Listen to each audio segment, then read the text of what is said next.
Welcome to the video, welcome to the conversation.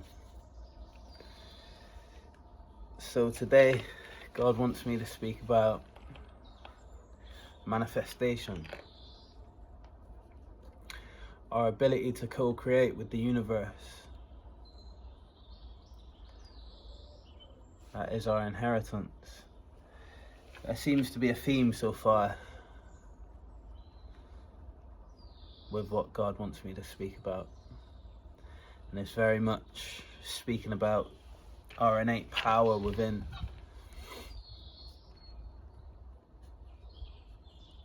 So here we go. The first card, the Ace of Wands. Co-creation with the universe. The magic that we're all blessed with. I said yesterday in my video that the majority of people just kind of accept a false reality that we're not actually creators, and we just gotta kind of accept the cards we've been dealt with in life. And that's so not the case. And yeah, God obviously sees this topic of conversation as very important because it's come out a lot. So far it's been a lot of healing and a lot of manifestation, magic.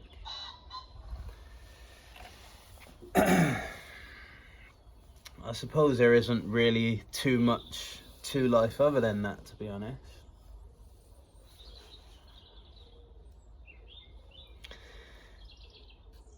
So, we've all got the ability to create reality. We've all got the ability to focus, get our focus in order, and begin to work towards creating, giving birth to that idea, giving birth to our highest ideal that we decide to focus on.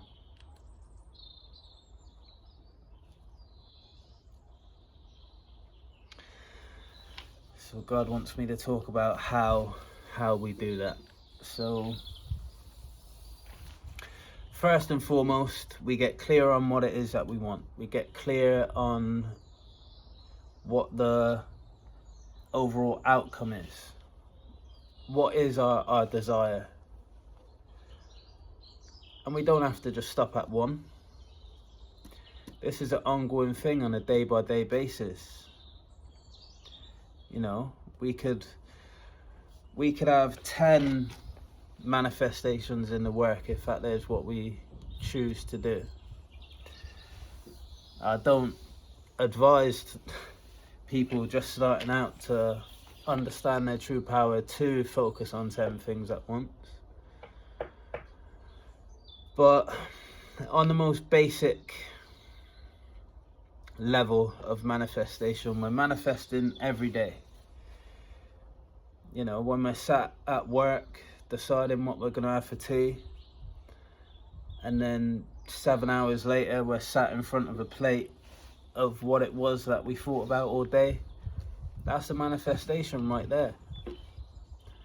You know, when we think towards the weekend and decide to take the family to the beach, and then on the weekend we're at the beach with our family, that's a manifestation right there. That's the most basic level of day-to-day manifestations. So I suppose we could have 10 if we want, because we're manifesting little things anyway. But when it comes to big dreams, when it comes to things that are more outside of our grasp, let's just say our immediate grasp,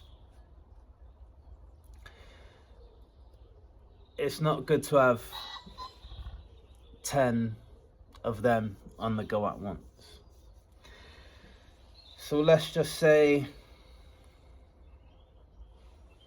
someone has had a quiet dream over the years to,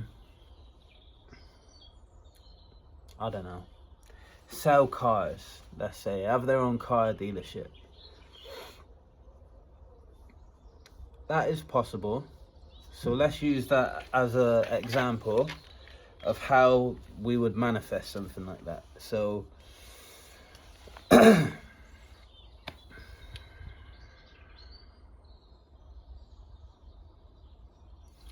so if it was me that was manifesting something like that, I'd start to think, right, cars cost a certain amount of money.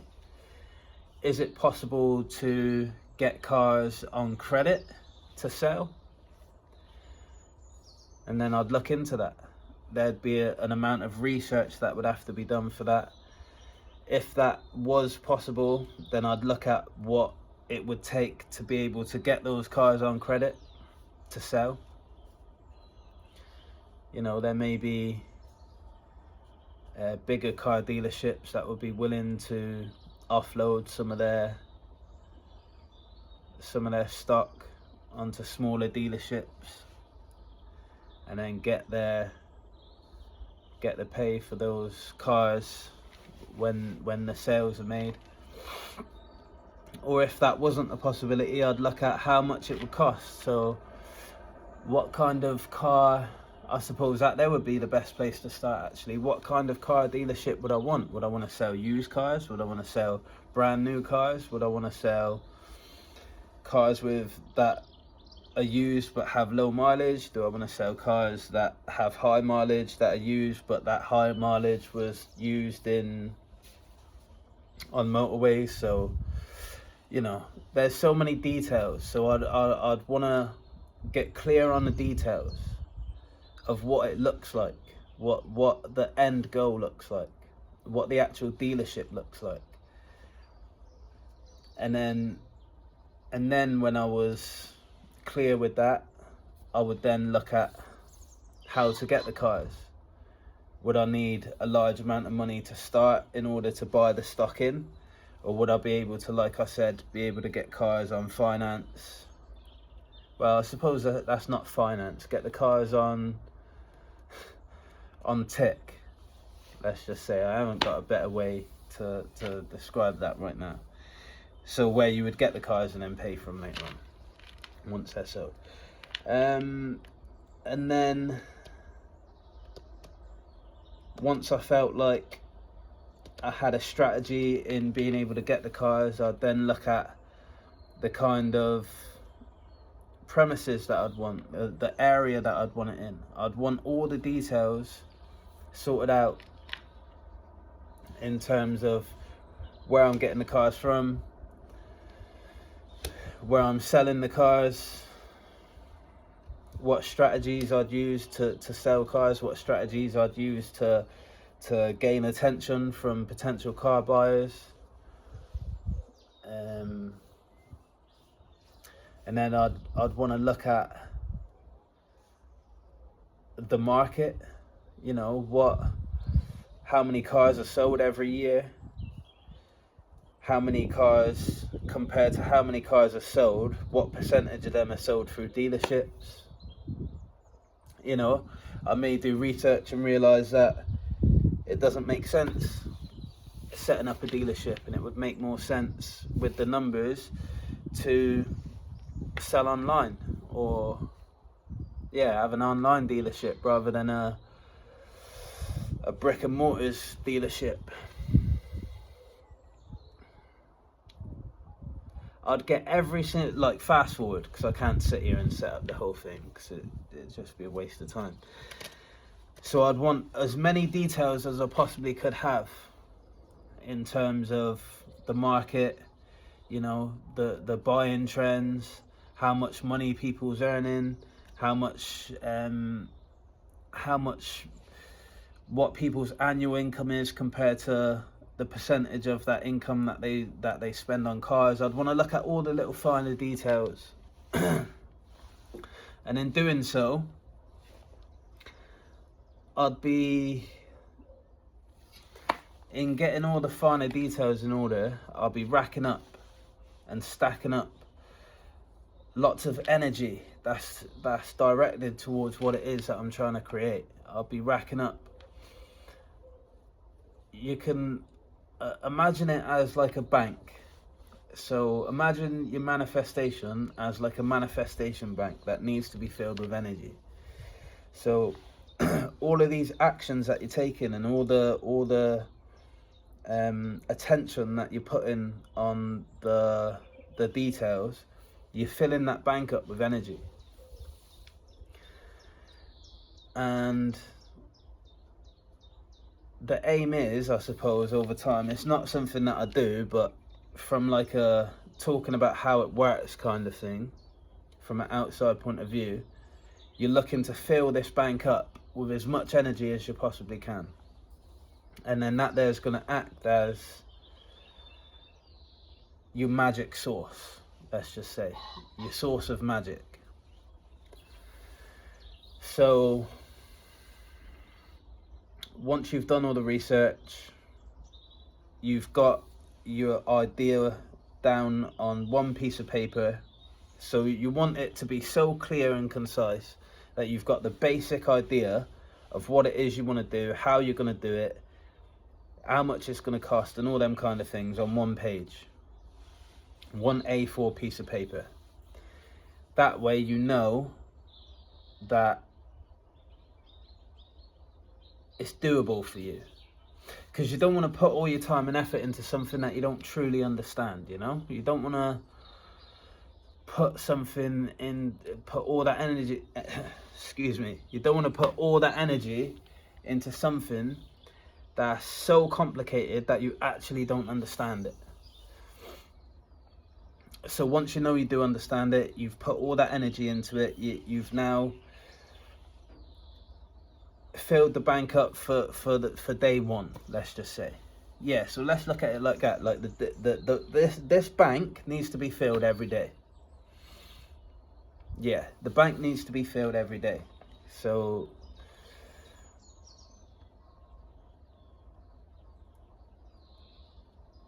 day 2. How is the bank filled on day 2? So you're constantly going to be taking steps towards it. Now, there's only so much that you can do on a day-to-day basis without actually going out and buying the cars and you know, securing the premises or building the website, whatever it may be, however way you may be selling these cars. So how else are you going to fill it up on a day-to-day basis? You're going to then start filling it up with belief. You're then going to start filling it up with the inner work. Right now, where I am, I don't know how to remember. This is just a theoretical conversation right now. I'm not actually trying to sell cars, but I'm just putting myself in the shoes of someone that wants to set something up, and I'm showing you how to manifest. So, right, from my point of view, I could learn more in order to be able to own a successful car dealership. So what are the things that I need to get better at in order to be the boss of something like this? Start working on my communication skills, start working on my knowledge for cars, start working on, you know, a little bit more research, you know, start filling your excitement and your desire for cars, kind of build that up. That there's another thing that'll be a potent kind of energy to fill this bank with, you know.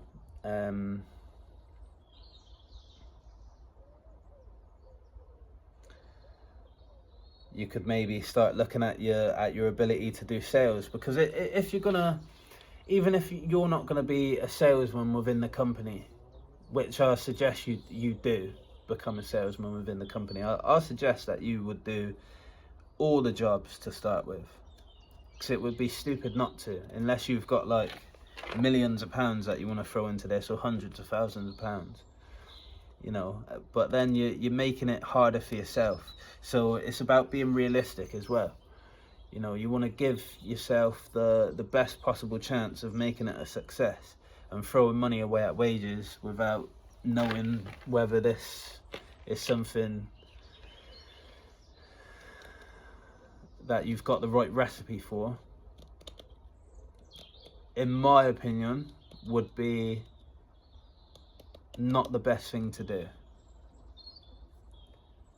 If you've got enough money, then you can make the right recipe as you're going along, don't get me wrong, but a lot of people don't. So, and as well, when you own a company, even if you was to have enough money to make it run, the best bosses would know how to do each job within their company. So it would be best to learn sales, to learn marketing, to learn, you know, copyright, and learn how to make ads, and learn the industry. How does the industry garner attention from potential buyers? Look to really understand it from a 360 point of view, from a 3D point of view. And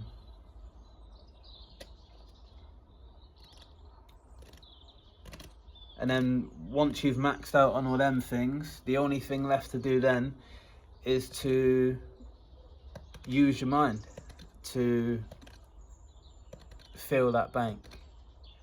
Work on your belief, work on your, should I say this? So,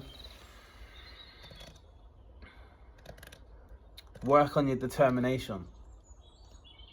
If you've got to fill this bank every day, you've got to be determined every day.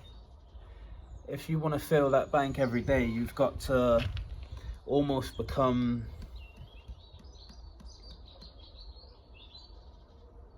autonomous in shaping your mind into attracting these things towards you. You have to have 100% belief, and if you haven't got belief, then there's something you need to work on. You need to work on believing that these things can happen. So a little example of that is, let's just say, to begin to use your mind to magnetize this reality towards you, you start saying on a daily basis, I am a car dealership owner. I am a car dealership owner. I am a car dealership owner.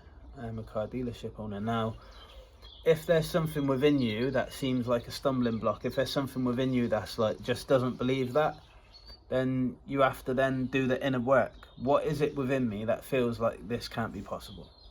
And go through all the things. Is it that I feel like I'm not competent? If it comes up within your own questioning, within your mind, that may be true, then work on your competence. Right, what can I do to feel more competent? Really, all the things that I mentioned before, the things that you could do to feel more competent. Learn more about the industry, learn more about cars, learn more about sales, learn more about all them things. Maybe if there's something that's coming up, you haven't learned enough. So you need to go away, learn some more, still carry on to shape your mind. So you could change that then to, I am learning more to become a competent car dealership owner. I am learning more to become a competent car dealership owner, and be very autonomous with it, almost like, you know, set times of the day that you repeat these things, maybe, or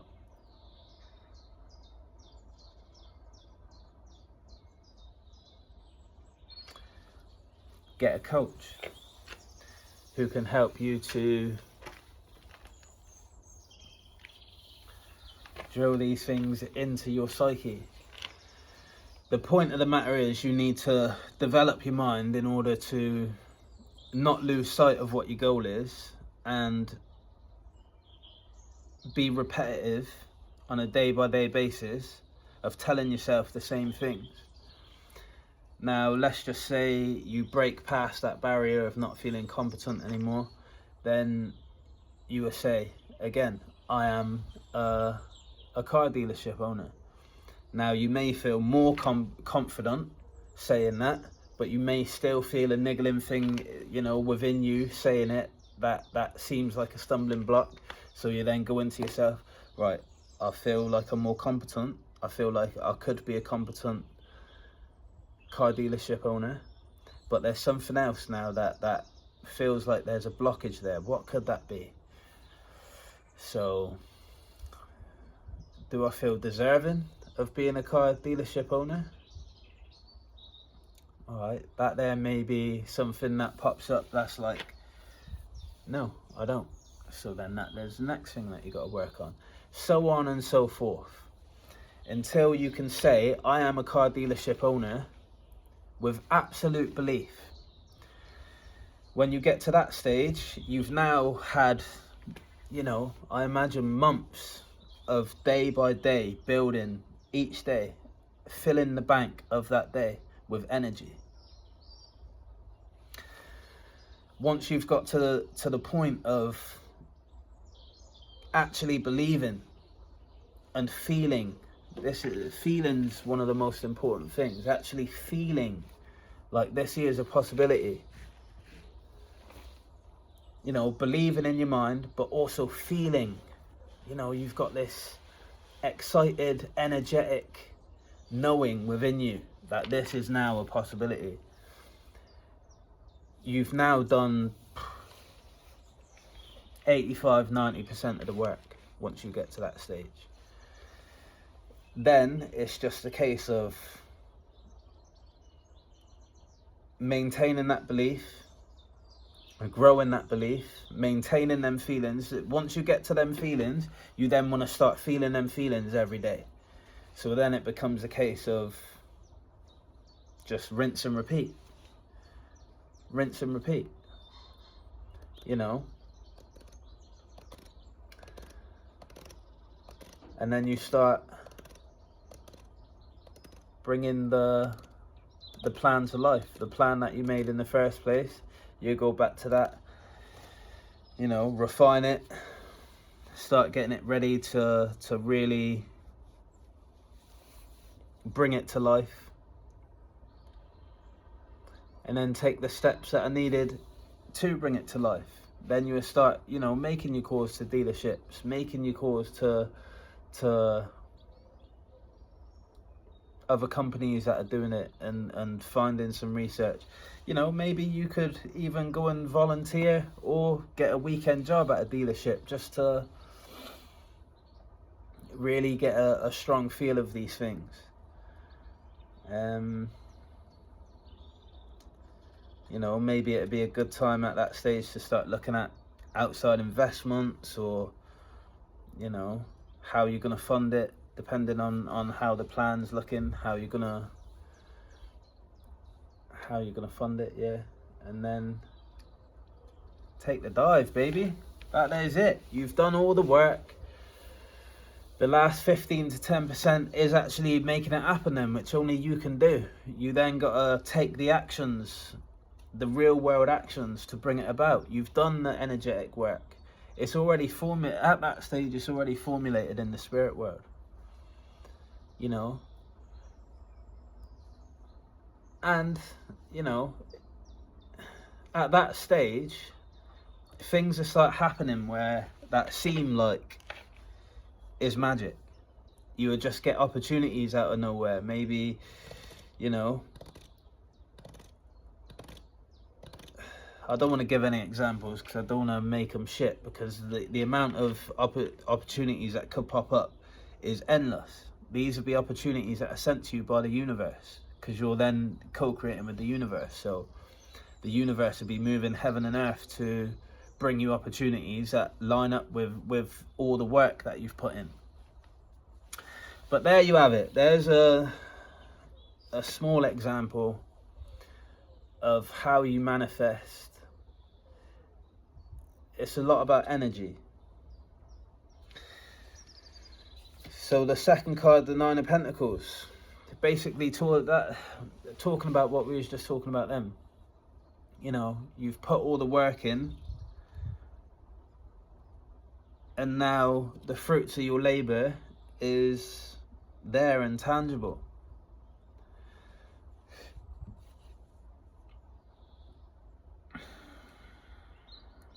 So this is saying that when you put that kind of work in, you will see results. You 100% will see results.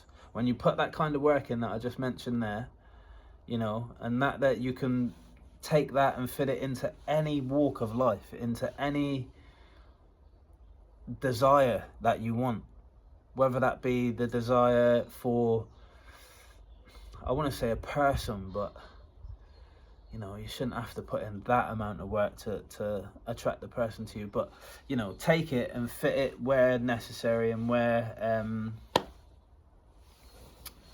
can't think of where. But take that model and use that, and that is how you manifest. And when you take those steps and you put that kind of effort in, and you understand that it's an energy thing, you got to build up the energy and put in the effort and all them kind of things, you're 100% going to see the results. And then you're going to become this fertile being. The third card, the Empress.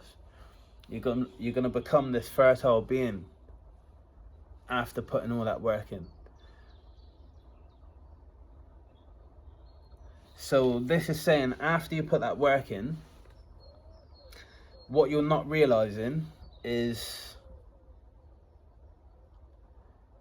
you've then transformed yourself into someone who has got the ability to manifest. I don't want to say at will, because I don't think humanity is at that level just yet to manifest that will like we will be in the future. But at will, in terms of putting that kind of effort in, you've then become this manifesting machine, this fertile ground on which any future manifestations can find you easily, if that makes sense. You've now become this fertile soil that all it then takes is to plant a seed and water it, you know, by doing the right actions, and you will see. So I guess that they're saying that at first it may not be easy, especially if you spent your whole life thinking that these things aren't possible. But eventually, with time, with focus, with discipline, with belief and growing that belief, you will become that fertile soil. So yeah, the next card, the Five of Pentacles, is saying that I love it when this happens. Like the read kind of unfolds itself in the early stages, and then as I go on, I'll realise that it's what I've just spoke about anyway. So the Five of Pentacles, you know, when we've been out in the cold from our actual manifestation powers, it's gonna feel like we can't do it. It's gonna feel like, it's almost like, imagine if you never learned how to walk and you're fucking 30 years old crawling on the floor. I don't think that's possible for somebody who's, you know, got all their faculties, but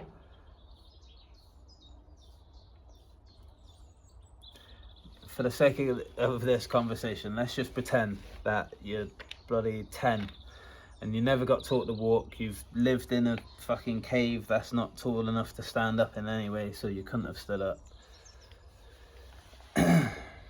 You're gonna have to learn how to walk. It's gonna be hard at first, but once you've cracked it, you're walking forever then. That's what this is saying. So the Three of Cups. So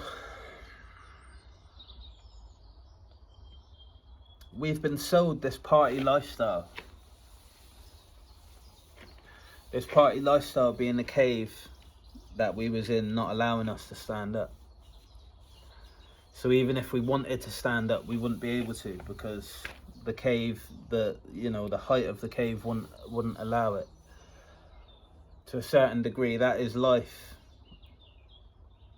The kind of life that we've had shoved down our throats has kind of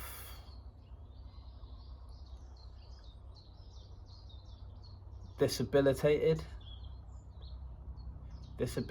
us from being able to achieve what we're actually capable of achieving.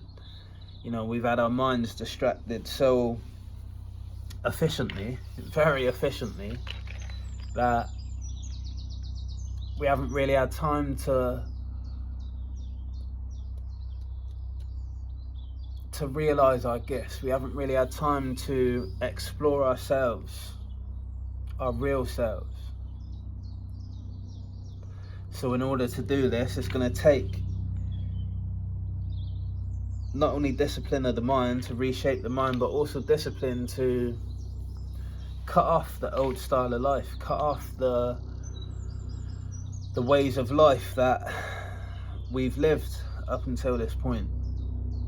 The constant distractions, and it doesn't necessarily, so it's the Three of Cups, which means celebration and parties and them kind of things, but it doesn't necessarily just mean that in this case. Anything that is a distraction, too much scrolling, too much social media, too much gaming, too much friend time, too much of anything, we need to be able to cut that off in order to grow. Tom Hardy, when he was speaking to Charles Bronson about doing the movie Bronson, I don't want to butcher the story, but long story short, Tom Hardy was on the phone to Bronson in jail, and he was telling him he's having a bit of a tough time with his girlfriend, or he's finished with his girlfriend or something. And Bronson says to him, I'm not going to do the impression, I'm absolutely rubbish at doing impressions, but effectively what he said to him is, do you remember the boy that, and I remember this story from when I was young, this is a story from about maybe 30 years ago, 25, 30 years ago, 20 to 30 years ago. The boy who, the town got flooded and he was stuck on a drain underneath the water, or he was stuck on a drain above the water, but the water was rising, and there was like a race to untangle him from this drain, which is fucking a load of nonsense thinking about it. But sorry, no like offense or anything, not that anyone watches these, but sorry for putting that energy out there. And there was a race against time to free him from this drain, because else he was going to drown. And eventually the poor boy drowned. And Bronson said to Tom Hardy, well, if that was me, that would never have happened, because I would have told him to cut that motherfucker off, basically. Meaning cut his arm off. And he said sometimes in order to grow, we have to cut off a part of ourselves. There was more to it, I think, but that's the gist of it. And that's what I'm talking about here. Sometimes in order for us to grow, we have to be willing to cut off a part of ourselves that we're attached to, that seems to mean so much to us. And then once we have actually cut that thing off, the aftermath, we realise that we wasn't as attached to it as we thought we were. The attachment was more of a mental thing. I see people walking around with, I remember when I was young, and you'd see people getting wheeled around with their leg chopped off, and I used to think, oh my God, I'd hate to have one of my legs chopped off. Now, when I'm out on my walks, I see women jogging with a fake leg. I see a woman riding a bike with a fake leg. I see the man with his family walking with a fake leg. And if you've seen their gait, their walk, you would never think, seeing them from the waist up, that they've even got this false leg on. And I'm sure in certain scenarios, if they was going through a lot of pain with them legs, they would actually think life, before they got it chopped off, they may have thought their life was going to end. Once they got it chopped off, I imagine, especially if there was a lot of pain involved beforehand, that their quality of life and everything about life now, it seems way better than they thought it would be. And that's the sentiment that I'm trying to speak about here. Like, sometimes it may, in the moment, seem like it's the biggest loss in the world, cutting off a part of yourself. In this case, a behaviour.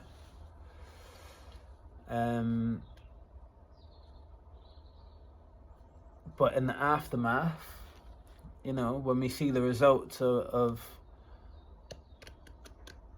cutting that thing off and how it changes us and the growth that happens after that,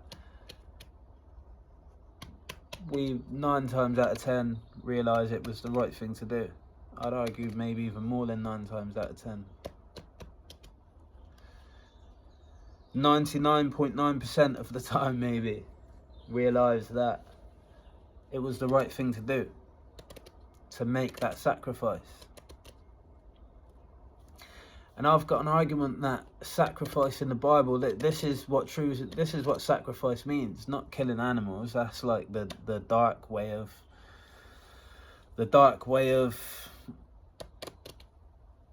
cheating at sacrifice.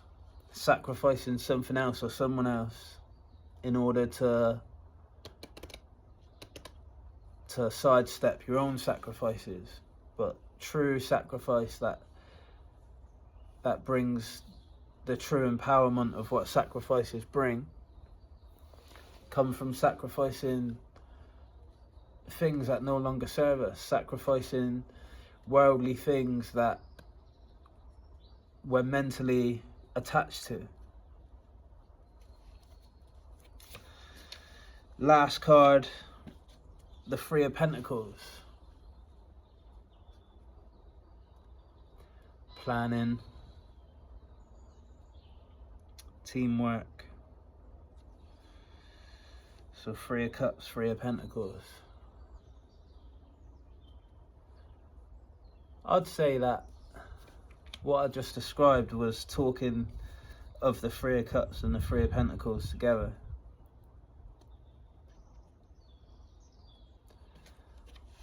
Looking at the long term,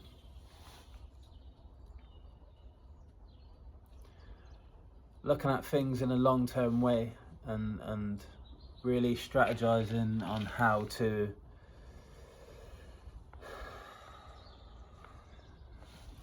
best live our lives in order to get to our destination, our desired destination.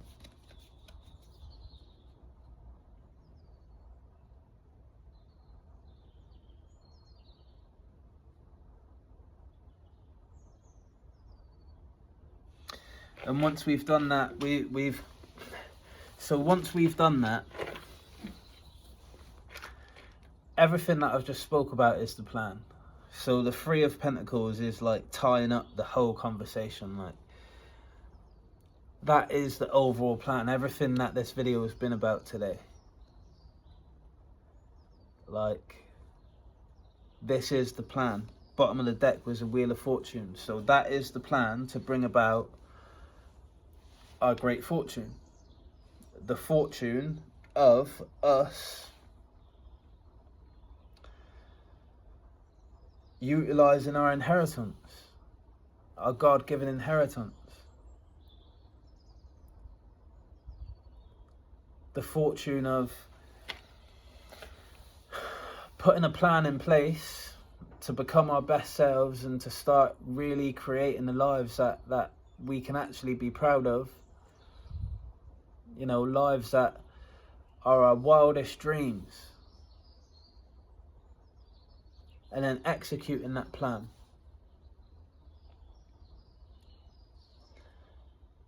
In doing so, there is great fortune lying and waiting for us. It's there.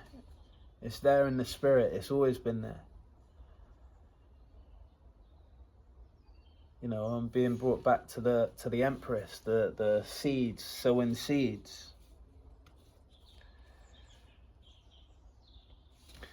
The fertile ground's already there.